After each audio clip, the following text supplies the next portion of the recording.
Iran ने कहा है कि जब तक अमेरिका नाकाबंदी नहीं हटाएगा तब तक बातचीत नहीं होगी। ट्रंप ईरान की तेल सप्लाई को रोककर उसे घुटनों पर लाने की कोशिश कर रहे हैं। बड़ी खबर यह है कि अमेरिका ने ईरान के एक और ऑयल टैंकर पर कब्जा कर लिया है।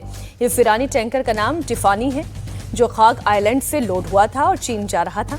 जहाज पर करीब 20 लाख बैरल ईरानी कच्चा तेल था, जिसे अमेरिकी फौज ने सीज कर लिया है। अमेरिकी नेवी ने यह ऑपरेशन हिंद महासागर में श्रीलंका के पास किया है।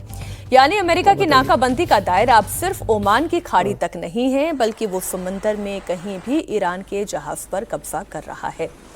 ऑयल टैंकर पर अमेरिकी कार्रवाई से जाहिर है ईरान भड़केगा और भड़का हुआ है। ईरान की धमकी है कि अमेरिकी नेवी को इसका अंजाम भुगतना पड़ेगा। अगर अमेरिका ने नाकाबंदी नहीं हटाई तो ईरान ताकत से उसे हटाएगा। IRGC के एरोस्पेस कमांडर माजिद मुफवी ने गल्फ देशों को कड़ी चेतावनी दी है। एरोस्पेस कमांडर माजिद ने कहा है कि पड़ोसी देशों को यह जान लेना चाहिए कि अगर उसकी जमीन का इस्तेमाल दुश्मन ने ईरान पर हमला करने के लिए किया तो अंजाम बहुत बुरा होगा। गल्फ देशों को अपने यहाँ ऑयल प्रोडक्शन को हमेशा के लिए अलविदा कहना होगा।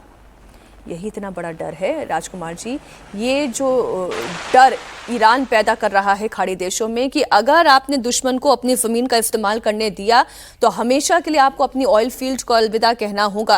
और ये खतरा केवल फिर गल्फ देशों का नहीं है, ये भारत के लिए भी खतरा है। ये उन तमाम देशों के लिए खतरा है जो यहाँ से तेल आयात कर रहे हैं। देखिए, युद्ध में हर पक्ष जो अपने स्ट्रांग पॉइंट होते हैं उस पर फोकस करता है। अमेरिका के पास आर्थिक संपन्नता है, सैन्य शक्ति है। ईरान के पास क्या है? तेल है और उसकी भौगोलिक स्थिति है। और ईरान ही अपने आप में न्यूक्लियर बॉम्ब है, अभी तो ऐसा लग रहा है मंदेव है जी। तो अगर वो उसको रोक लेता है तो प्रेशराइज कर सकता है, वही उसने किया भी।